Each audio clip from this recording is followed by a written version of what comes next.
Hello, my friends. My name is Ben Fine, and welcome to another edition of Behind the Vines, Summer Solstice Edition.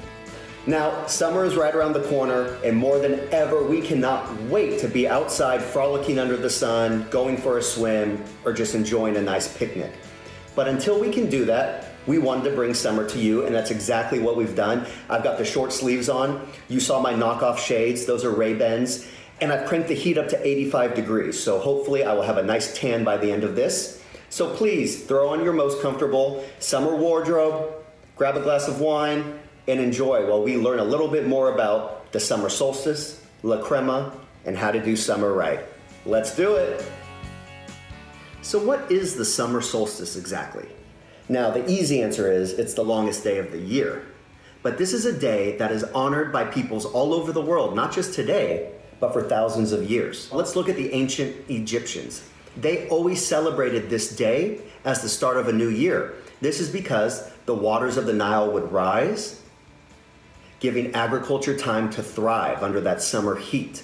It was a very special day that was always celebrated. Also, the ancient Greeks would mark this day as the start of a new year, and they would always begin the Olympic ceremony a month after the summer solstice. Now, who else celebrates this? Well, the ancient Chinese would celebrate the summer solstice by honoring the yin. So if you're the yin to your boo's yang, the summer solstice is a day to celebrate you. Party, party. So let's look at modern times. How are people celebrating? Well, the Alaskans hold a baseball game at midnight, which I love because I'm usually eating hot dogs and chili cheese fries at midnights anyway, so I think it makes sense. As you can see, from ancient times to present day, peoples all over the world celebrate this special day, not only because it's the longest day of the year, but really because it's all about the land. So of course, here at La Crema, we're gonna celebrate the summer solstice. We are stewards of the land. We know if we treat it right, it'll provide for us everything we need. So let's dive a little deeper to see La Crema's relationship with the land around us. It starts in the vineyards. We do carbon farming.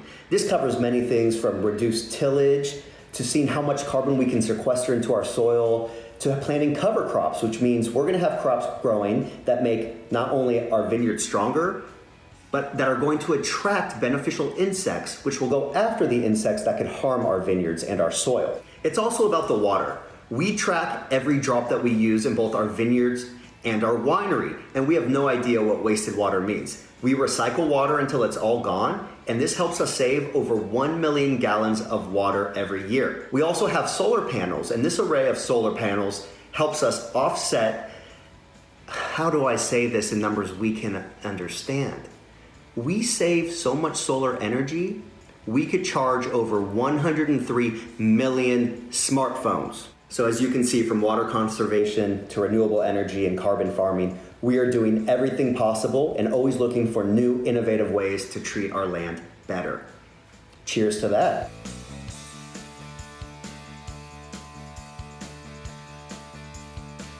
For this week's interview, I caught up with Jim Sturgeon.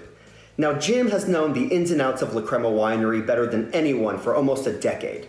He gets us up close and personal with the grape cluster and informs us what's taking place both in the winery and in the vineyards at the moment. Let's check it out. Jim, thanks for making some time for us. Now, you are a Renaissance man when it comes to La Crema, a little bit of everything. How long have you been with La Crema Winery?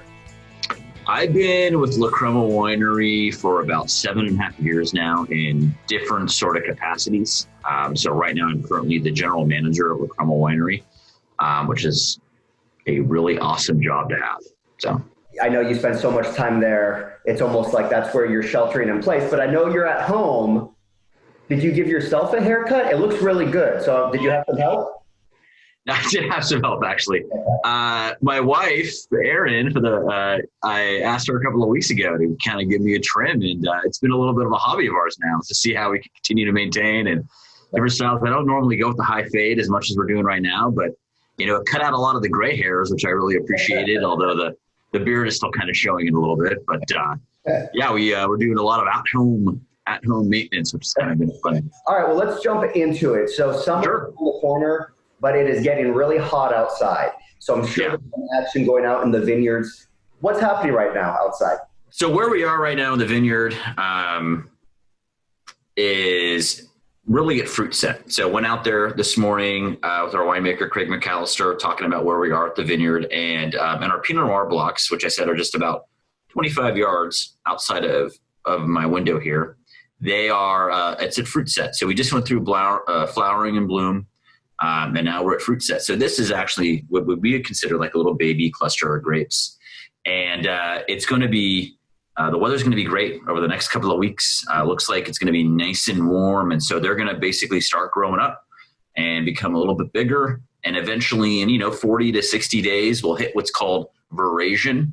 And that's when these are red grapes, but obviously they're not red in color right now. That's when they'll kind of begin to get their pigment. They'll turn red, and that's when they'll start that hyper ripening season, when a lot of the acidic base that you get in the grapes before it really heats up will begin to become sugars. And that, August time frame is, July, August is when they'll really ripen. And that's when the winemakers are out there tasting the grapes and really seeing what we have going out in the vineyard at that time. So it's really quite an exciting time because you could actually now to start to see what it might look like. And it's exciting. I think veraison is so cool because a lot of people, including myself, until I got out in the vineyard for the first time, don't realize all wine grapes start out green, right? And like you said, veraison takes place and white grapes turn that beautiful golden hue. And of course, the red grapes turn like a red, purple, blue, depending on what it is. And such an exciting time. And right now that the sun's out, it happens so fast and harvest is just around the corner. August, that's one thing that we can control right now. We can't control it, but we know what's going to happen is that there will be a harvest this year, and we're looking forward to it. Well, that's good. It sounds like you have some 6 or 7 day weeks right around the corner, Jim. Thank you so much for making time for us, Jim. And we really appreciate what you do with La Crema, which is a little bit of everything. So thank you for teaching us about the vineyards and what's going on right now. And hopefully I can see you in person soon. Until then, stay safe. Yeah, thanks, Ben. I appreciate the time. Good luck, everybody. Take care. Take care, Jim. All right, my friends, it's now for my favorite segment where we take a look at some of our favorite La Crema Instagram posts from our fans. All right, so let's look along together. Grab yourself a glass of wine. Here we go. Jesse from Scratch. Jesse said, TGIF friends, a sunny northern Michigan Friday in February calls for a glass or two of rosé. And look at that, she has the brand new Monterey Rosé. Remember, folks, we have that, and we also have a single vineyard rosé called the Sara Lee's Vineyard. That's our estate rosé, both 100% Pinot Noir. Jesse from Scratch, we love this photo. It's stunning. I have the rosé in front of me, and I'm telling you, it makes me want it just looking at this photo. We have Whiplash Pants. Whiplash Pants says, Friday night theme. What do we have in the house? I even made some fresh cheese curds since I had a few left. Great bottle of wine, too. Bringing home a little to Wine Bar George. Have a great weekend. Yeah, I mean, my eyes immediately go bottom right. Look at those cheese curds. Those are like donut holes for dinner. Incredible. I love the spread. We got the rainbow carrots. We have some things that are healthy for your body. And then we have some things that are healthy for your mind and soul, like the La Crema wine and those cheese curds. This layout has a little bit of everything for everyone. If you're not happy with that, I don't know when you are happy. That looks scrumptious. You have the classic, the La Crema Sonoma Coast Pinot Noir, and I could have this for dinner every night, and I have had something like this for the last 3 nights. Thank you so much, Whiplash Pants. And thank you. Please continue to send us your entries. Take photos, videos with the hashtag La Crema or La Crema Wines. Tag us and enjoy wine and find your creativity. Express it, record it, and send it our way. We would love to check it out. Thank you all so much. Cheers. I want to take this moment to introduce you to one of Summer's best friends. Their name, Rosé.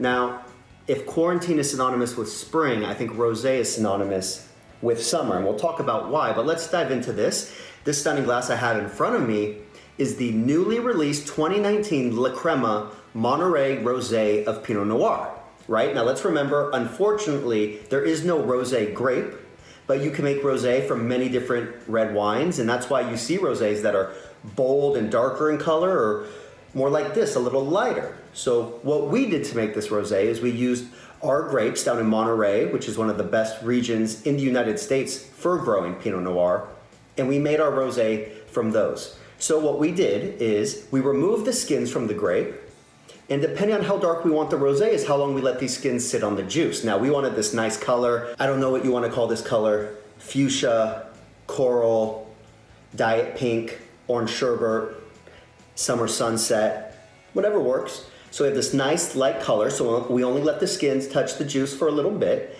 And then we went ahead and made this wine as if it was a white wine. And the final product is what I have in front of me. Let's check it out. Stunning.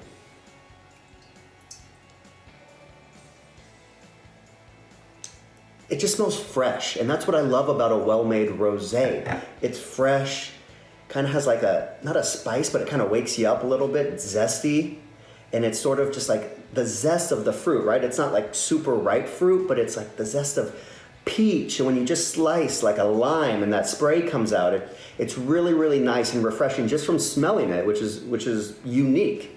Let's taste it.